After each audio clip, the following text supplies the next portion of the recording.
कहते हैं ना, चोर को 84 ज्ञान। इधर रूस और यूक्रेन फंसे हुए हैं, या ये कहें रूस और अमेरिका फंसे हुए हैं, तो उधर चीन ताइवान को हड़पने के लिए निकल पड़ा था। लेकिन बीच में आ गई अमेरिका ताइवान की ऐतिहासिक डील। अब मिसाइलों का जखीरा ताइवान की ओर रवाना हो रहा है। अब चीन तो गुस्से से भड़क उठा है। वहीं दूसरी तरफ भारतीय S-400 ने पाकिस्तानी JF-17 का तेल निकाल दिया। JF-17 कुछ न कर पाए S-400 का। जानेंगे क्या है मामला, इसके अलावे बहुत कुछ। आइए जानते हैं इन खबरों को विस्तार से। पुराना इतिहास रहा है चीन का। चीन हमेशा से ही ऐसे मौकों का फायदा उठाता है जब दुनिया का ध्यान किसी और देश में हो, किसी और चीज में हो। जैसे कि महामारी के समय चीन ने सोचा कि दुनिया का ध्यान अब अपने अपने देश में महामारी को निपटाने में लग जाएगा, ऐसे में हम आसानी से दूसरे देशों की अर्थव्यवस्था पर कब्जा जमा लेंगे। लेकिन उस वक्त दुनिया एक्टिव हो गई और दुनिया ने चीन के इस इरादे को भांपते हुए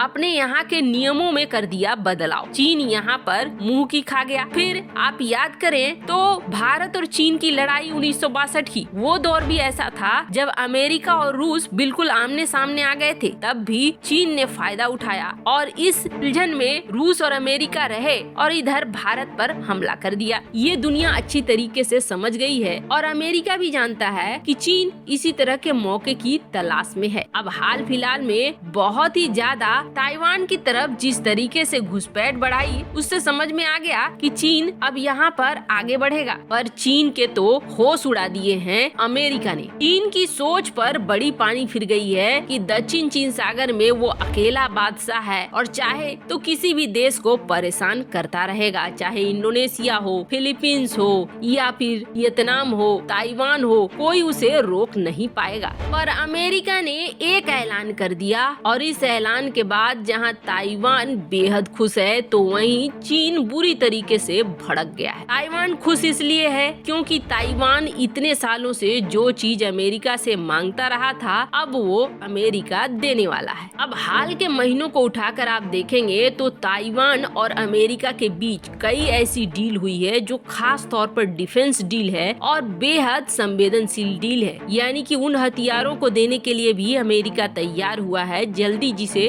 किसी और को नहीं देता है। अब अमेरिका F-16 विमानों की बात करें तो नए F-16 विमान ताइवान को दे रहा है और जो पुराने पहले से ताइवान के पास अमेरिका के F-16 विमान हैं, उन्हें अपग्रेड करेगा। अब एयरफोर्स को मजबूत बना रहा है अमेरिका ताइवान के, ताकि चीनी एयरफोर्स का जवाब दे सके ताइवान की वायुसेना। और ये बहुत बड़ी मदद करने वाले हैं ताइवान के उस इरादे पर जिस पे ताइवान ने ये साफ कहा था कि अगर चीन ने हम पर हमला किया तो हम चीन के मुख्य शहरों को बनाएंगे निशाना जहां से उसकी चलती है अर्थव्यवस्था और उसे ही कर देंगे तबाह। मतलब अगर हम डूबे तो तुम्हें साथ लेकर डूबेंगे। अब आप समझिए कि ताइवान के इस सिद्धांत को जो भी ताकत चाहिए वो ताकत दे रहा है अमेरिका। करीब 10 करोड़ डॉलर के सौदे हुए हैं और 1 महीने के अंदर ये चीजें पहुंच जाएंगी ताइवान, जिसमें मिसाइल डिफेंस सिस्टम और फाइटर जेट, आधुनिक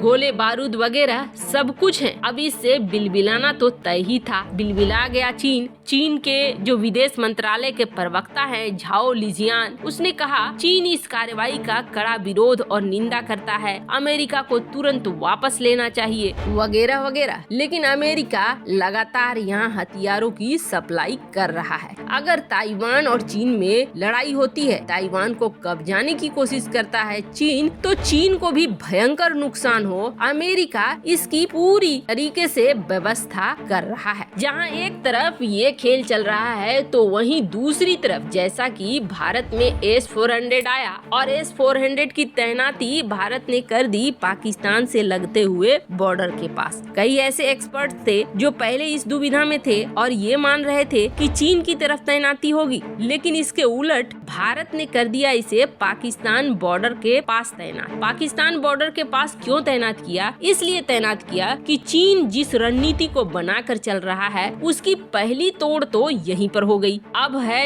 ऐसे हालात कि पाकिस्तानी वायुसेना अपने एयरबेस से उड़ने की भी नहीं सोचेगी। अगर उड़ेगी तो S-400 उसे ऊपर भेज देगा। ऐसे में पूरा कंट्रोल इस तरफ का भारत के पास आ गया। जो 2 फ्रंट खोलने के चक्कर में था चीन, वो 2 फ्रंट खोलना मुश्किल हो गया। अब एक फ्रंट जब जाम हो गया तो दूसरी तरफ भारत ध्यान लगा सकता था। अब ये जैसे ही पहुंचा कि ऐसा कुछ हो रहा है, अब हमारी वायुसेना क्या करेगी, तो पाकिस्तान के प्राइम मिनिस्टर चीन जब पहुंचे इधर विंटर ओलंपिक में, वहां से वापस लौट कर आए। वापस लौट के आकर ये घोषणा कर दी कि हम 50 JF-17 ब्लॉक 3 फाइटर जेट्स लेने वाले। ये 50 JF-17 स्टील्थ कैटेगरी के होंगे और S-400 को तो बिल्कुल पार कर जाएंगे। S-400 से बचने के लिए हमारे पास ये होना चाहिए। दरअसल बात क्या है, JF-17 का ये जो ब्लॉक 3 वर्जन है, इसको ये लोग ये कहते हैं कि हमने जो स्टील्थ मटेरियल होते हैं, स्टील्थ फीचर्स वाले चीजें होती हैं, वो हम इसमें डालना चाह रहे हैं। वैसे आप बात करें जो कंपोजिट मटेरियल होता है, अगर स्टील्थ की ही बात करें तो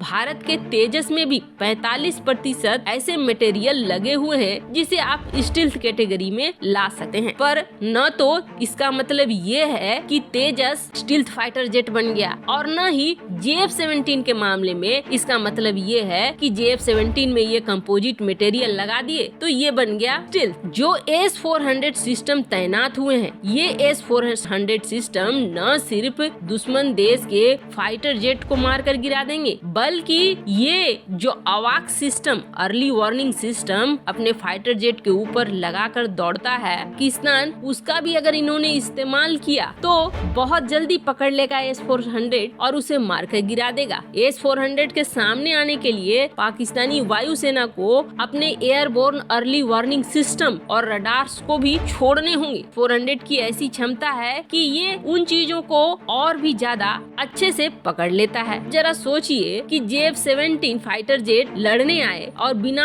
अवाक्स के यानी अर्ली वार्निंग सिस्टम के सपोर्ट के और बिना रडार के, क्योंकि जो रडार हैं उसके पास चीन वाले पुराने रडार हैं, तो क्या वो टिक पाएंगे? और सिर्फ S-400 की ही बात नहीं है, जो S-400 में लगने वाली मिसाइलें हैं, उसके अलावे भारत का अपना डिफेंस सिस्टम है और अपना कई ऐसा सिस्टम है जैसे कि आकाश डिफेंस सिस्टम, कई ऐसी मिसाइलें हैं, राफेल है, मेटियोर मिसाइलें हैं। क्या इन सब को पार कर पाना आसान है? एक्सपर्ट ये कह रहे हैं कि चाहे लाख कोशिश कर ले, JF-17 को स्टील्थ फाइटर जेट में बदलने की कोशिश कर ले, लेकिन असर ये है कि पाकिस्तान अब बेबस हो गया है S-400 के सामने और कुछ भी नहीं होने वाला है, कुछ भी काम नहीं आने वाला है पाकिस्तान के। खैर, पाकिस्तान लगातार कोशिश करता रहेगा लेकिन उसे सफलता मिलने से रही। वैसे आपको क्या लगता है, अमेरिका का निर्णय कितना सही है? कमेंट कर अपनी राय जरूर बताएं। जल्द मिलते हैं अगले वीडियो में नई खबर के साथ।